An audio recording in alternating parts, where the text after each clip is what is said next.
Good morning students. हम श्वसन और गैसों के विनिमय के बारे में पढ़ रहे हैं, जिसमें हमने पिछले लेक्चर में ऑक्सीजन के परिवहन के बारे में जाना कि हमारे बॉडी में हमारे श्वासोच्छ्वास के द्वारा लिया गया ऑक्सीजन किस प्रकार ऊतकों तक पहुंचता है, और इसके बारे में हमने पढ़ा था ऑक्सीजन के परिवहन के बारे में ना। तो आज हम पढ़ते हैं कार्बन डाइऑक्साइड का परिवहन किस प्रकार होता है। जब ऑक्सीजन हमारे बॉडी तक पहुंचाया जाता है, मतलब एक एक सेल तक पहुंचाया जाता है रक्त परिवहन के माध्यम से, तब इस ऑक्सीजन का उपयोग करके भोज्य पदार्थों का ऑक्सीकरण होता है ऑक्सीजन की उपस्थिति में, और कार्बन डाइऑक्साइड बनता है, जो कि हमारे शरीर के लिए हानिकारक होता है ज़्यादा देर तक रुकना। तो इस कार्बन डाइऑक्साइड को बाहर निकालना जरूरी होता है ना। तो इसका परिवहन किस प्रकार होता है, किस प्रकार इसको बाहर निकाला जाता है। ठीक, कोशिकीय श्वसन के पश्चात अंत में कार्बन डाइऑक्साइड और जल के अणुओं का निर्माण होता है ना। कोशिकीय श्वसन मतलब कोशिका के अंदर भोज्य पदार्थों का ऑक्सीकरण। इस CO2 का परिवहन कोशिकाओं से फेफड़ों तक भी रुधिर के द्वारा अधिक आसानी से होता है, क्योंकि ये जल में ऑक्सीजन की अपेक्षा 20 गुना अधिक घुलनशील होता है।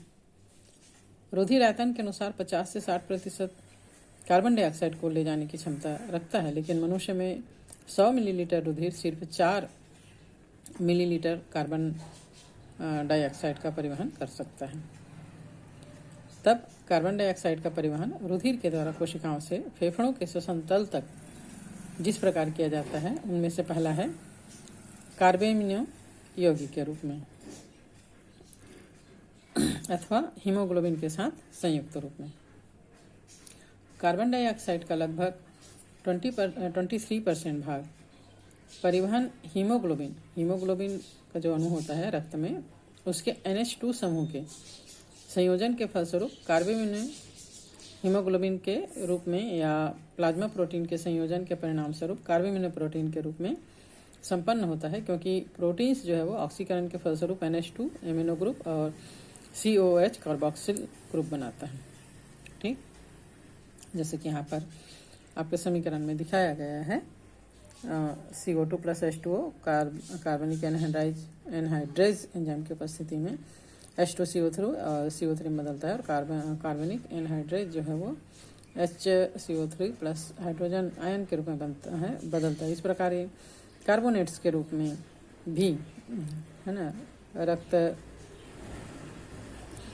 के द्वारा ये श्वसन तल तक लाया जाता है। शरीर में कार्बन डाइऑक्साइड के 70% भाग का परिवहन इसी रूप में बाइकार्बोनेट के रूप में होता है। अधिकांश CO2 प्लाज्मा से लाल रक्ताणुओं से विसरित हो जाता है, और लाल रक्त कणिकाओं के कोशिका द्रव्य के जल से संयुक्त होकर कार्बनिक अम्ल बना लेता है। लाल रक्त कणिकाओं में एंजाइम कार्बनिक एनहाइड्रेज की उपस्थिति के कारण ये कार्बनिक अम्ल के निर्माण की दर प्लाज्मा की अपेक्षा 5000 गुना ज़्यादा बढ़ जाती है। इस वजह से रुधिर की 70% कार्बन डाइऑक्साइड लाल रक्त कणिकाओं में प्रवेश करके कार्बनिक अम्ल बनाती है, और ये अम्ल शीघ्र ही बाइकार्बोनेट और हाइड्रोजन आयनों में टूट जाता है।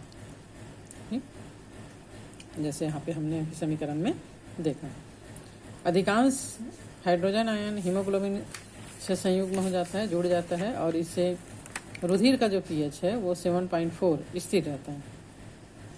क्योंकि हीमोग्लोबिन एक प्रभावशाली अम्ल क्षार माध्यक है ना, एसिड बेस बफर का काम करता है, और बाइकार्बोनेट आयन HCO3 अत्यधिक विसरणशील होने की वजह से ये लाल रक्त कणिकाओं से विसरित होकर प्लाज्मा में आ जाता है।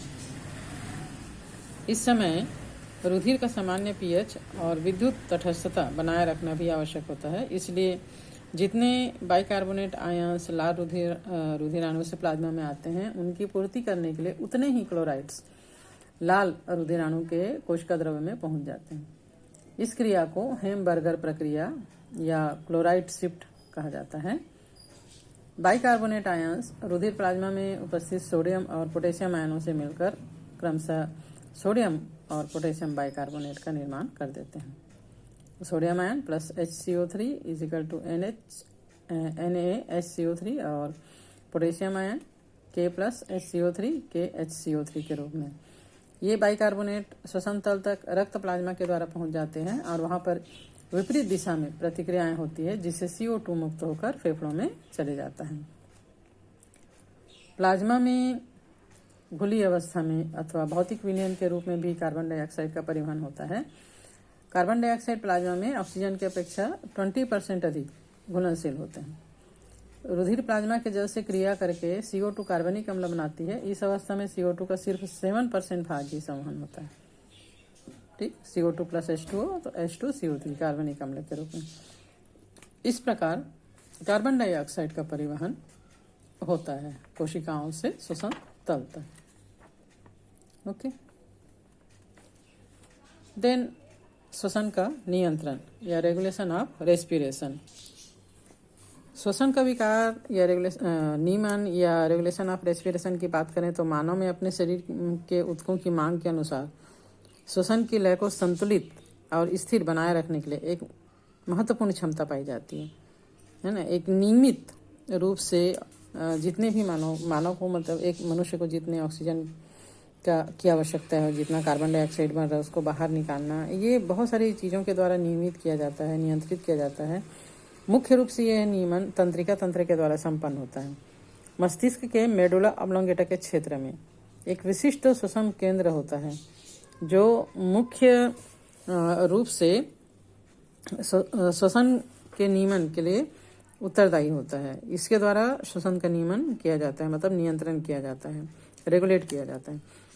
और मस्तिष्क के पॉन्स वेरोलाई वाले क्षेत्र में एक अन्य केंद्र स्थित होता है जिसको कि श्वास प्रभावी यानी श्वास अनुचन न्यूमोटॉक्सिक केंद्र कहा जाता है, जो कि श्वसन लय केंद्र के कार्यों को संयत या सुधार सकता है। इस केंद्र के तंत्र के जो संकेत होते हैं वो अंतः श्वसन की अवधि को कम कर दे सकते हैं और इस प्रकार श्वसन दर को परिवर्तित कर देते हैं। लय केंद्र के पास एक रसो संवेदी केंद्र लय केंद्र के लिए अति संवेदी होता है, जो कार्बन डाइऑक्साइड और हाइड्रोजन आयनों के लिए संवेदी होता है। और इन पदार्थों की वृद्धि से ये केंद्र सक्रिय होकर श्वसन प्रक्रिया में आवश्यक समायोजन करता है, जिससे कि ये पदार्थ निष्कासित किए जा सके, बाहर निकाला जा सके। महाधमनी चाप, एओर्टिक आर्च और ग्रीवा धमनी, कैरोटिड आर्टरी, इससे जुड़ा हुआ संवेदी संरचनाएं भी कार्बन डाइऑक्साइड और हाइड्रोजन आयन की सांद्रता के परिवर्तन को पहचान सकते हैं और उपचारात्मक कार्यवाही हेतु लय केंद्र को आवश्यक संकेत दे सकते हैं। श्वसन लय के नियमन में ऑक्सीजन की भूमिका बहुत ही महत्वहीन होती है। नेक्स्ट आता है रेस्पिरेटरी डिसऑर्डर्स, श्वसन के विकार। इसमें दमा या अस्थमा में श्वसनी और श्वसनिकाओं के शोध के कारण इसमें खराबी आ जाती है। उसके कारण श्वसन के समय घरघराहट होती है, गले में जो नली है उसमें कुछ रुकावटें आ जाती है और सांस लेने में कठिनाई होती है, इसे दमा कहा जाता है। श्वसनी शोध या ब्रोंकाइटिस में इसके विशेष लक्षण ये है कि श्वसनी में, मतलब ये जो श्वास की नली होती है उसमें सूजन और जलन होता है, जिसके कारण लगातार खांसी आती है। वात स्फीति या इम्फाइसिया ये एक चिरकालिक रोग है, बहुत लंबे समय तक चलने वाला रोग है, जिसमें कूपिका भित्ति क्षतिग्रस्त हो जाता है और इससे गैस विनिमय की सतह जो है वो फट जाती है, एल्वेलाई के जो सतह है वो फट जाती है। और ज़्यादातर ये नशीले पदार्थों का सेवन, खास करके धूम्रपान के कारण होता है। व्यावसायिक श्वसन रोग, इसमें कुछ उद्योग में से निकलने वाले जो पदार्थ हैं उसके कारण ये रोग होता है। जैसे जहाँ पर पत्थर की घिसाई, पिसाई और तोड़ने का काम होता है, वहाँ पर जो पत्थर के डस्ट हैं वो हवा में रहते हैं, है ना, और जो धूल के कण से सांस के द्वारा श्वसन तंत्र में जाते हैं, तो शरीर की सुरक्षा प्रणाली इनको पूरी तरह निष्प्रभावी नहीं कर पाती। दीर्घकालीन प्रभाव, मतलब धीरे धीरे जो है वो प्रभाव डालते जाता है और इससे कठिनाई उत्पन्न होती जाती है, शोध उत्पन्न होते जाता है, जिनसे कि रेशामयता यानी रेशी ऊतकों की प्रचुरता होती जाती है, जाले टाइप के पड़ते जाते हैं लंग्स में। इसके फलस्वरूप फेफड़ों को गंभीर नुकसान हो सकता है और इन उद्योगों के श्रमिकों को मुखावरण का माने मुख को ढककर हमेशा रखना चाहिए, नाक को मुख को ढककर रखना चाहिए। तो ये हमारा श्वसन और गैसों का विनिमय चैप्टर आज खत्म होता है। नेक्स्ट डे हम नेक्स्ट चैप्टर स्टार्ट करेंगे।